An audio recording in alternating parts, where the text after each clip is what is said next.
Welcome to the Old Time Radio Westerns. I'm your host, Andrew Rhines, and let's get into this episode. This episode is going to be The Lone Ranger. Original air date's June 17th, 1946, and the title is Lucy's Locket.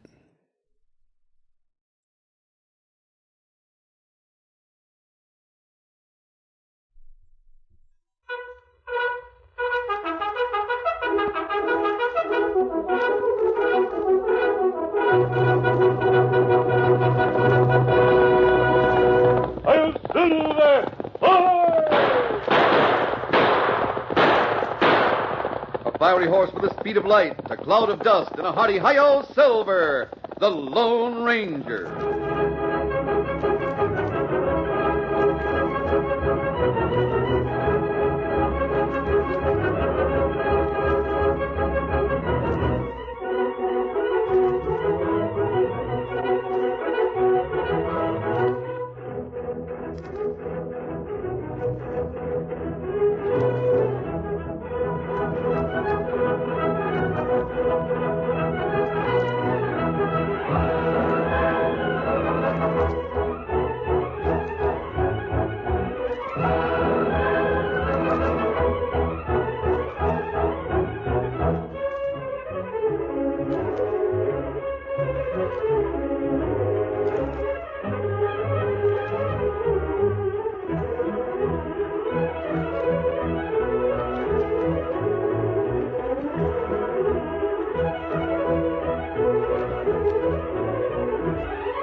With his faithful Indian companion Tonto, the daring and resourceful masked rider of the plains led the fight for law and order in the early western United States.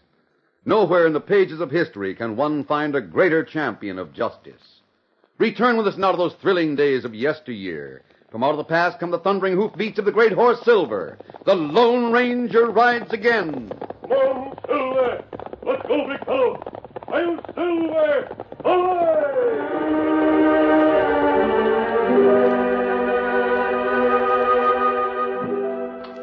Titus Henderson was dying, and while the grizzled old prospector and cattleman wasn't afraid of death, he resented the fact that it came so soon. There were many questions still unanswered, much work still undone. That was why he had summoned Monty Kraft, the ranch foreman, and Jason Wicks, his lawyer, to the bedside while he read his will. This last clause is what I'm interested in. If, after a diligent and thorough search, it is established that my daughter, Lucinda Henderson, is deceased, and that she has left no legal heirs, then, and only then, shall my estate pass to Mr. Monty Kraft. Don't you worry, Mr. Henderson. That will is going to be carried out to the letter. I doubt it. Neither of you gents has got me fooled for a minute. I trusted one man, and I lost my daughter. I'll never...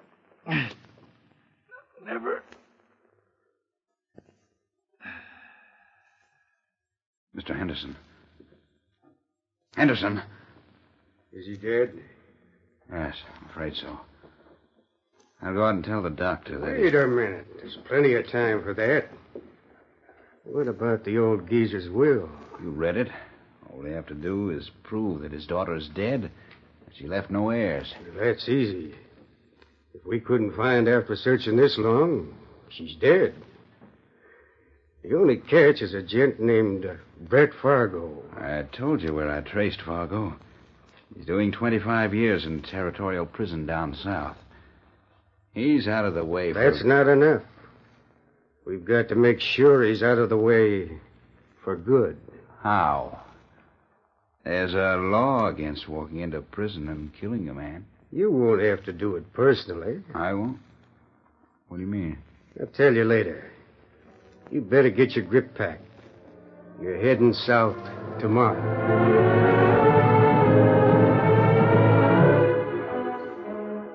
Brett Fargo, walking ahead of the guard toward the visitors' room in Territorial Prison, was a small man well past middle age. His thin lips and cloudy gray eyes screened thoughts that were never spoken, plans of escape that would someday be fulfilled. Most of the plans hinged on a loaded Colt .45 that was well hidden under the mattress in his cell. Oddly enough, Brett thought of this as the guard ushered him into the visitors' room. Somebody to see you, Fargo. That gent right over there. Thanks. But don't try any shenanigans, because I'll be waiting right outside the door. Hello, Brett. Jason Wicks. What are you doing down here? Well, I heard about your trouble. Thought I'd come down and offer some legal advice. Don't want your kind of advice, Jason. Now or ever. Well, I suppose all convicted criminals are prejudiced against... Tell me what you want, Wicks. How'd you find out I was here? Why, look up all my friends and possible clients. Another thing, I just happened to have a copy of a Colorado newspaper, the Austinville News. There's a story here on the front page that might interest you. Now, listen. It says, Titus Henderson, prominent rancher and mining man, passed away yesterday morning. Henderson? Dead? Here's the rest of the item. It says the Henderson ranch and mining properties will undoubtedly pass to Mr. Monty Kraft, foreman, as there are no Henderson heirs. So Monty Kraft finally got what he's been trying to steal for the last 20 years. Well, anyway, Monty gets the ranch and that mysterious mine nobody's ever seen. Because there's no trace of the old man's daughter. I think her name was Lucy. Oh, that's so? You don't know anything about her disappearance, do you? Why should I? No reason. I just wanted to be sure that... it's a shame she doesn't know about... That is, if she's alive. For once, Jason Wicks, you're telling the truth. It is a shame.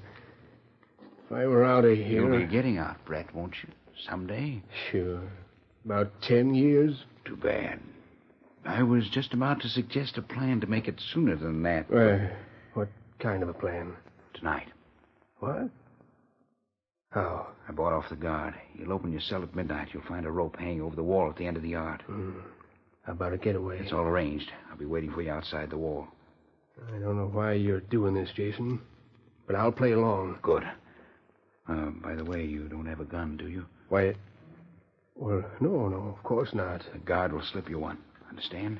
Sure, I understand. Time's up, Fargo. Well, so long, Brett. I'll see you some other time. I'm sure you will, Jason.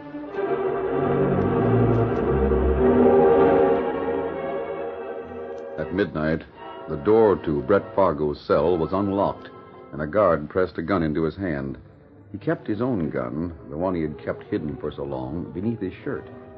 Brett moved quickly through a darkened prison corridor, across the open yard, and to the stone wall where a slender rope hung free.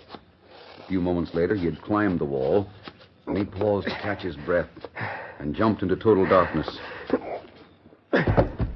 Brett Fargo. Over here, Jason. There he is, guard. Prisoner trying to escape, and he's got an empty gun. Empty? Stand back, I'll hit him. No, you won't. You... Oh! Why, you've got another Reach, gun. Jason, or I'll blow that lion head of yours into a million pieces. Now, listen, Shut up, Brett, you double-crossing scum.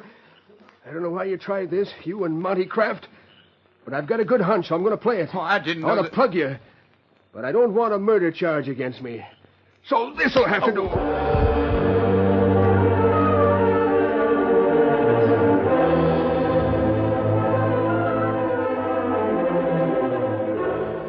The Lone Ranger and Tonto had made camp not far from the walls of Territorial Prison. They'd been asleep for several hours when the masked man suddenly threw aside his blankets and spoke to Tonto. Tonto. You hear that gunfire a few minutes ago? Seemed to come from close by. Me hear it. Freeze. First one of you armies that moves will get his spine split with a bullet. Behind us, Tonto. Don't move. That's good advice, stranger. Now stand up. All right. Keep your hands in the air. Turn around. Well, I'll be... A masked hombre and an Indian. Outlaws, huh? What do you think? I guess I'm in the right company. I just busted out of prison. Well, what do you want from us? A horse, mister. One that can travel fast. So you're going to take one of ours? Yep. That paint over there. You don't look like a horse thief. I'm not stealing your coyotes, just borrowing them. I'll ride till he's winded and then pick up another one. You mind telling us which way you're heading? North. Call that paint over here. Or I'll drill you both and take him. If you don't believe I... All right. Call him, Tonto. Here, Scout. Well, right smart-looking mount. Now, don't move, either of you. You, Injun, saddle that horse. I'm mighty grateful to you, gents. If you happen to follow my trail, you might find this critter along about sunup.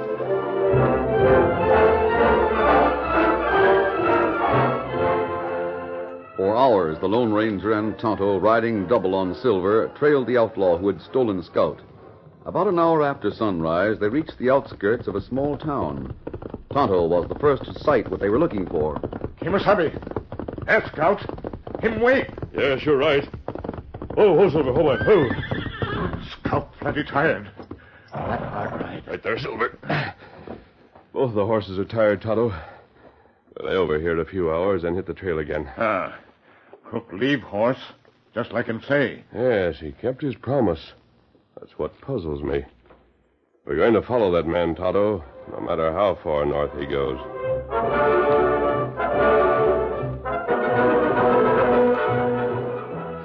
It was almost a week later when Brett Fargo rode to a small ranch in southern Colorado.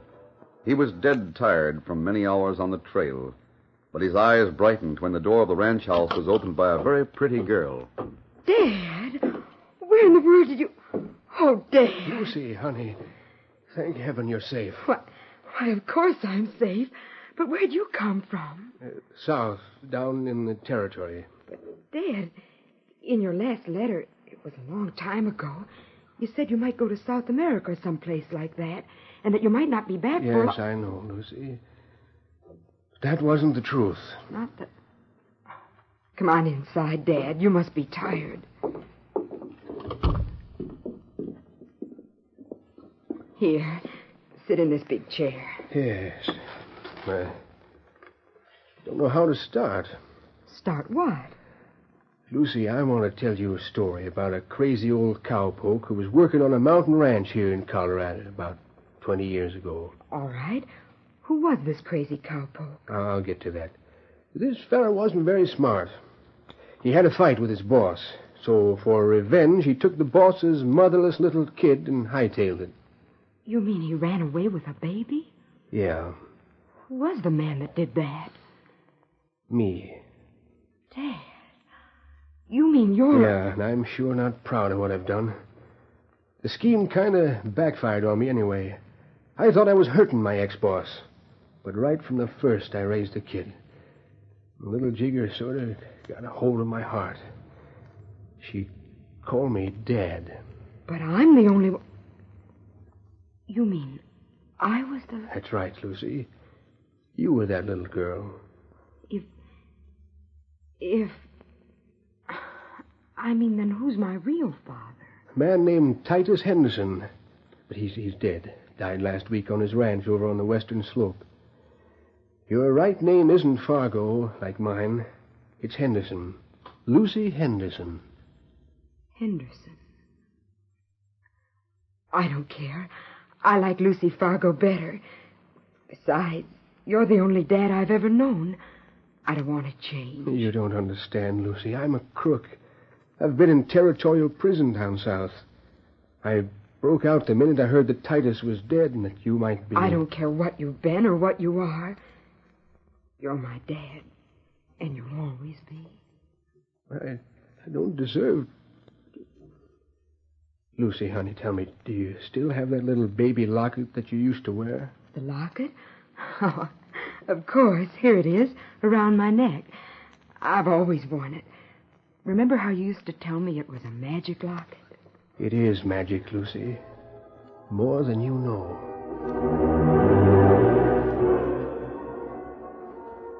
His horse is here, Tonto, but he's nowhere in sight. I'll try the front door. Me wait. No, you'd better come along. I think we've finally reached the end of the trail.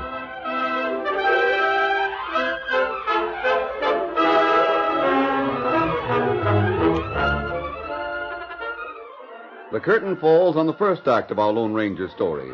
Before the next exciting scenes, please permit us to pause for just a few moments.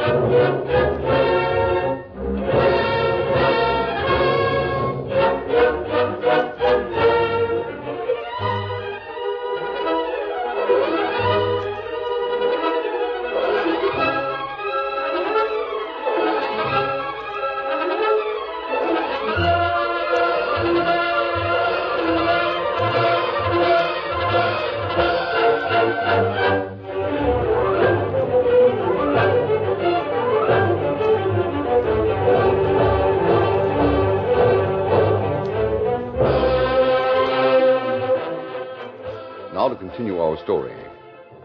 The Lone Ranger and Tonto walked toward the ranch house where they had trailed Brett Fargo. Keep your gun handy, Tonto.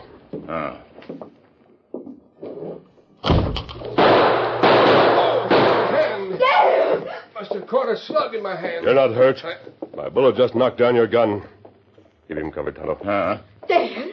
Oh, Dad, you're hurt. I stayed in the kitchen until... Oh, a masked man. Excuse me, miss.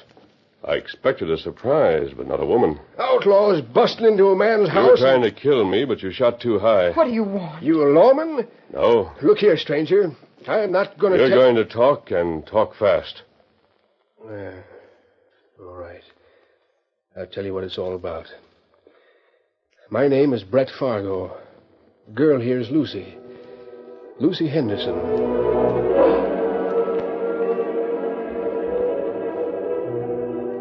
So if what you say is the truth, all you want to do is prove that Miss Lucy is the legal heir to the Henderson Ranch and mine. That's right. And if I can do that, I'll be willing to go back to Territorial for the rest of my life. And you think Jason Wicks and Monty Kraft tried to have you killed because they're afraid Miss Lucy's still alive? They don't know for sure. They wanted me out of the way to be on the safe side. Have you any way to prove that all of the estate belongs to this young lady? Lucy can prove it. Why, Dad. Good. And we'll head for Austinville. We? Are you and the Indian going to help, Dad? Yes, and the sooner we start, the better. Come on. Hold on, I'll help you saddle your horses.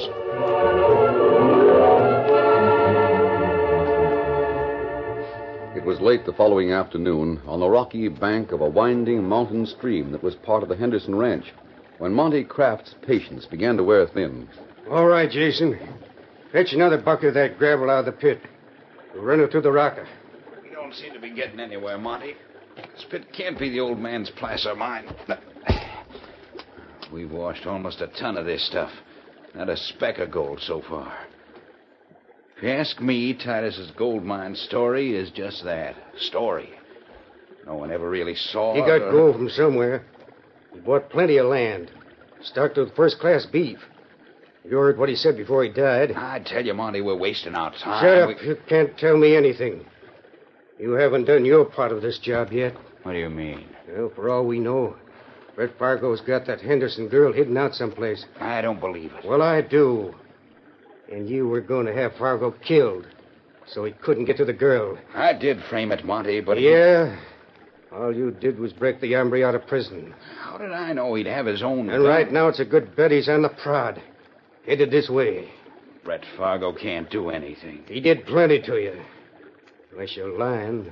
Suppose a Henderson girl is alive. Can't prove it. She could come into Austinville. Raise an awful ruckus because I inherited this property. You've got the ranch, haven't you? What do you care about a fake gold mine that doesn't even exist? Shut up. I'm tired of listening to alibis. Come up the tool shack. It's getting too dark to wash gravel. Oh, there's no use of blowing up like this, Monty. Oh, stop beefing. Let's go up the shack.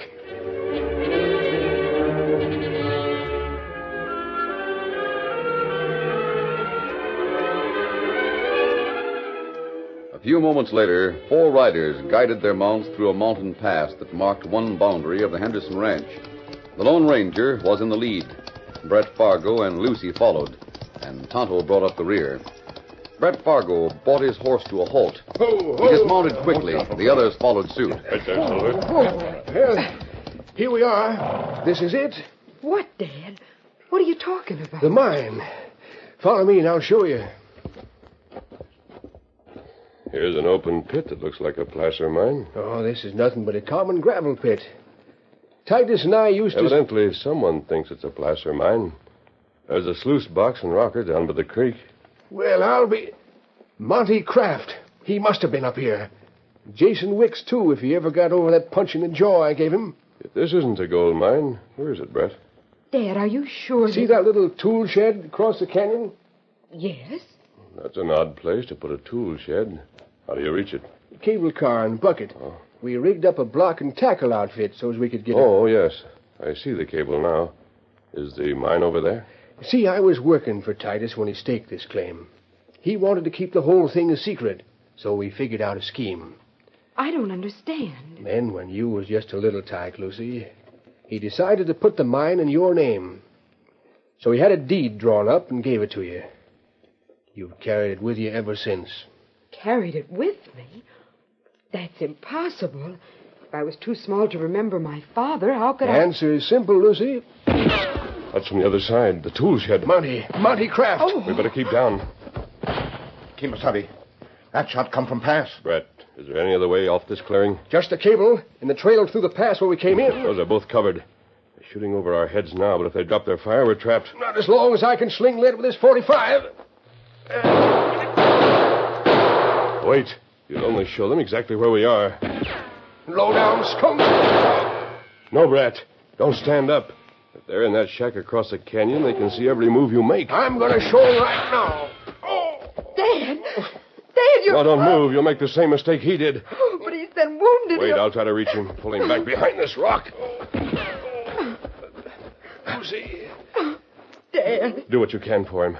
Tonto and I'll try to find some way to get off this clearing without getting killed. Remember, keep down. Don't show your head above this rock. I'll remember. Oh. Lucy, I think that bullet had my name on it. No, you'll be all right. We'll get a doctor. We're 20 miles from the nearest doctor. Besides, they wouldn't last that long. Lucy, listen to me. What is it, Dad? The mine. Gold mine. I don't care anything about... It's yours, child. Don't let Monty Kraft or any of his skunks cheat you. I won't. You've got the legal proof right with you. And one more thing, Lucy. Yes. Call me Dad just once more. Will you, Lucy? You are my dad. The best father a girl ever had. Thanks. That's worth anything it ever cost me. Dad. Oh. How is he? I think he's dead. Oh, I'm sorry. Isn't there anything I can do? Most important job now is to try to save ourselves. How? How can we? And only one chance. I can get across that canyon and come up behind the tool shack.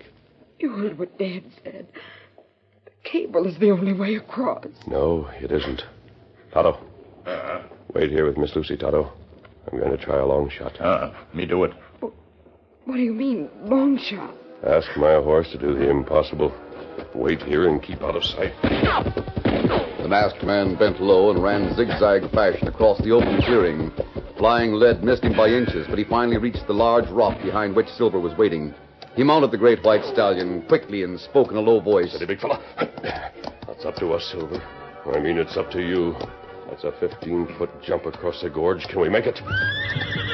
All right, big fella, here we go. Come on, Silver. Like a bolt of silver lightning, the powerful white stallion shot from behind the protecting rocks and raced across the clearing to the edge of the canyon. There he seemed to pause for just an instant, as though he was waiting to hear the Lone Ranger's urgent cry. Jump, Silver. Jump, boy. Then he hurled himself with the masked rider through the air and across the gaping canyon. In a moment, Silver's hoofs touched the earth, The Lone Ranger shouted his admiration. Good work, boy. I knew you'd do it. Now, over to the right, back of that tool shed. Oh, Silver, ho. Steady, fella. Rub your hands, both of you. What the? Back of us. Masked. It's a masked outlaw. The same one who's over by the pit. Don't know how he got here, but I'm... No, you won't. Stop yelling. Neither of you seriously hurt. Unless you drop those guns out. No, we want you. All right, Almo. You've got us. Now what? We're going to march out of here. Get into that cable car and cross the canyon. I still can't figure out how you... Just a minute.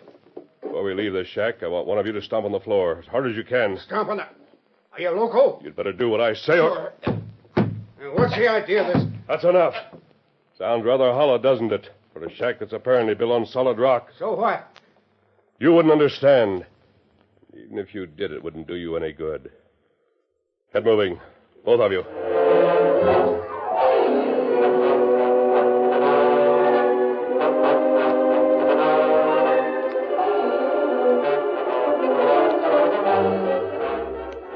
Across the canyon a few moments later, the masked man's prisoners were securely bound hand and foot. Me tight, Crook. Very good. All right, Tonto.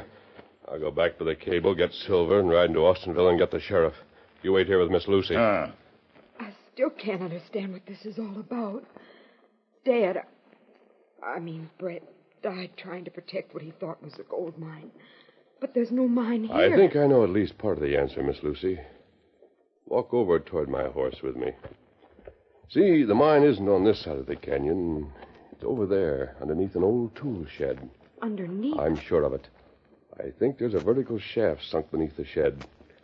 Titus Henderson must have built it that way to keep it hidden. Anyone seeing the gravel pit would naturally think that was it. I don't know what to say. But from what I overheard Brett tell you, the real proof is in that locket you have around your neck. My locket? Open it and see. No, there's nothing inside. Doesn't it have two sides? Open the back. All right. Why, it looks like a folded piece of tissue paper. Here, I'm so nervous. Let me have it. Yes. This is it, Lucy. A legal deed to the Golden Lucy mine. It's made out to you and signed by your real father, Titus Henderson. You mean I really own a gold mine? And a cattle ranch, too, from the looks of it. Oh, I wish that Brett were here to... I think Brett Fargo finished his life exactly the way he wanted it to end. Wait here with Tonto. I'll be back soon. Oh, Tonto? You call me? You're a friend of that man in the mask. Maybe you can tell me. Does he always do this? Try to help everyone? Him, Lone Ranger.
The story you have just heard is a copyrighted feature of the Lone Ranger Incorporated.